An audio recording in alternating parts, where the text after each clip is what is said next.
ولی تماشاوانێژە مەبەستەمەە ڕەوشانهای عێراقی دیگەل برێس ئیبراهیم ئەلسەراج شەڕۆبەکاری سیاسی لە بەغدا بەحەز بکەم. برێس ئیبراهیم دەماتە باش بە ئیدی وەزیرê سەدر ku bi wezîrê qayîtiyê berniyase ew bi tundî êrişî sê aliyên nava çarçoveya hevbendiyê dike wan tohmetbar dike ku ew yariya bi agirî dikin hewl didin şerê navxweyî dirûz be kevata roj bi rojê daxwanî tundtirin cade jî pitir diazire tu vê rewşê çahat bînî gelo.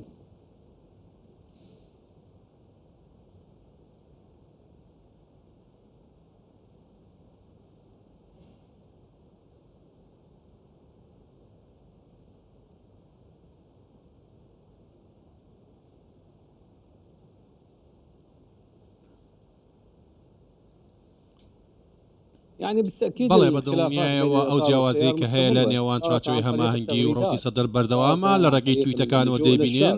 لەوەی کەەوە هەوڵدەن شەقام بجوڵێنن بەڵام ئەم جیاوازیە چارەسەر ناکرێت تەنیاوەکو نەگەڕێنەوە بۆ گفتوگۆ لە نێوان هەردوولادا و ئەم گفتوگۆیش پێویستە هەموو لایەنە جیاوازەکان لەسەر مێزێکی دانوستان دەست پێ بکەن و ئێستاکە چوارچەوەی هەمانگی تاوەکو ئێستاکە لە ڕێگەی پاراستنی و دامەزراوە سیاسی و مەدەنی و دەستوریەکان هەنگاو دەنێت نایەنەوێت کەوا بە هیچ جۆرێک هێرشێک هەبێت بۆ سەر دامەزراوە دەستوری سیاسیەکان چوارچەوەی هەمانگی ئەوێتی کەوا کێشەکە لە ڕێگەی گفتوگۆ چارەسەر بکرێت بەڵام ڕەوتی سەدر بە شێوەیەکی دیکە گفتوگۆ ڕەت دەکاتەوە بە شێوەیەکی ڕەها بۆیە ئەو دەستپێشخەرەی کەوا سەرۆکای هەرێمی کوردستان نێچیڤان بارزانی کردی خاڵێکی گرنگە لێرە ئاماژی پێ بدەن دەبێت ئەم گفتوگۆیە دەست پێ بکات بۆ چارەسەرکردنی کێشەکان تاوەکو ئێستاکە چارچەوەی هەمانگی دەستی کردو بە گفتوگۆ لەگەڵ لایەنە سیاسە سەرەکیەکان بەڕێز هادی عامری هاتە هەرێمی کوردستان و لەگەڵ سەرۆک بارزانی دانیشت و پاشان چوو بۆ سلێمانیش بۆ ئەوەی لەگەڵ یەکێتی دانیشت لەوێدا لەگەڵ هەندێک لایەنی دیکەش بەم وایە ئەم گفتوگۆ و جوڵە سیاسەیە لەلایەن چوارچەوەی هەمانگیەوە بۆ ئەوەیە کەوا گرنگی بەلایەنە سیاسی و هاوبەشە سیاسی گرەکان بدەن و هەروەها دەرفەتە بدەن بەوەی کە دووبارە گفتوگۆ دەست پێ بکرێتەوە بۆ چارەسەرکردنی کێشەکان چونکە بەڕاستی ئەم کێشانە تەنیا لە ڕێگەی گفتوگۆ چارەسەر دەکرێت بە شێوازێک کەوا هەموو لایەک سوور بن لەسەرەوەی ڕێگە چارێک بدۆزنەوە بەبێ هیچ مەرجێکی پێشوەختە لە هیچ لایەنێکەوە و بەبێ بدانانی هیچ سنووربەندیەک لە گفتوگۆکردن یەکەم خاڵ بۆ چارەسەرکردنی هەموو کێشەکە بریتە لە گفتوگۆکردن. بەڵێ لەگۆر نها دشۆپینە مەدیای عێراقی بەڵاو کردیە کۆ بریارە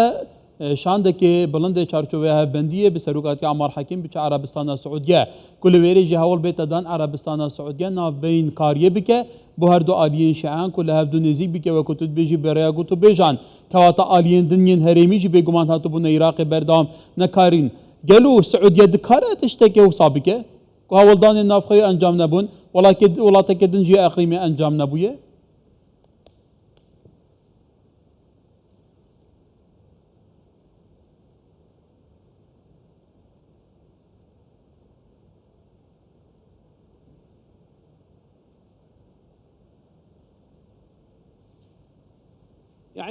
بەڕاستی بابەتەکە پەیوەندی نییە بەگەڕانەوە بۆ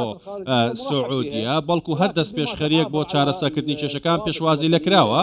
و هەندێک پرەنسیپی نیشتیمانی هەیە بێ پارێزگاری لێ بکرێت وەکو دەستور و جێبەجێکردنی دەستور و یاساکان کە هەیە و ئەمە مافی گەلێکەوە بە شێوازی دەستوری مامەڵە بکرێت بۆیە بابەتی ناردنی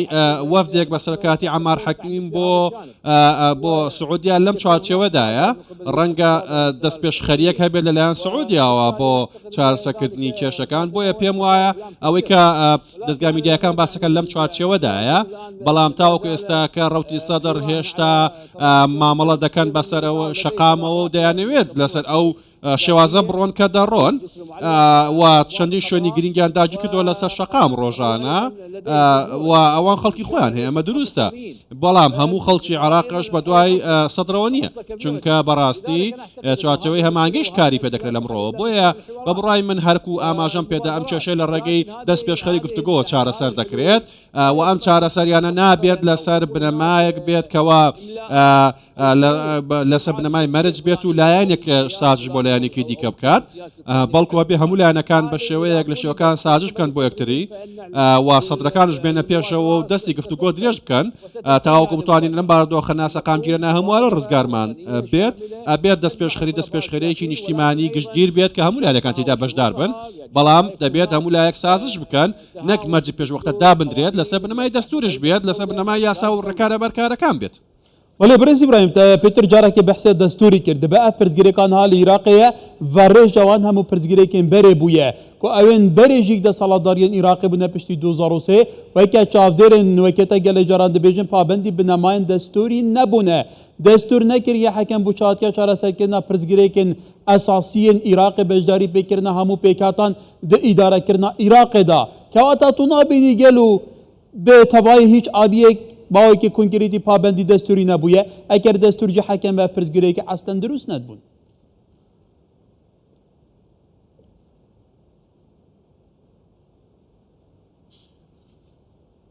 بەڕاستی ئەگەر هات و هەر پێشلکاریەک و جێبەجێ نەکردنێت هەبوو بێت لە ڕابردووە بەرامبەر دەستور ئەشێت چارەسەر بکرێت لە ڕێگەی یاسای و دەستوریەوە یعنی ئەگەر دەستور جێبەجێ نەکرا بێت لە ڕێگەی شەقام و ئەمە جێبەجێ ناکرێت واتە شەقام ناتوانێت دەستور بگۆڕێت شەقام ناتوانێت فشاکە بۆ گۆڕین دەستور و جێبەجێکردنی دەستور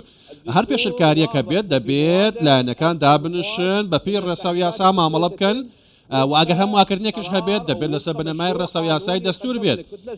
واکوت لە سیاسەکان بێن و گفتوگۆ بکەن داوا بکەن لە ئەنجومەنی نوێنەرانی عراق بۆ ئەوەی کە هەمواکردنیە بکرێت پاشان ڕفراندۆمێک بکرێت گەلی عراق بڕابدا کە ئایا هەموار بکرێت یاخودنە ئەمە لە ڕێگەی شەقامەوە ناکرێت واتە ئەگەر هات و داوا کراوە لەوەی کە لە ڕابردووە پێشەی لە دەست و کراوە و دەبێ بگۆدرێت ئەمە بژاردەی گەلی عراقا گەلی عراق بڕادا کەوا ڕفراندۆم بکرێت لەسەر دەستور و گۆڕام کرا خودنا ئەمە بڕیاری هیچ لایەنێک نییە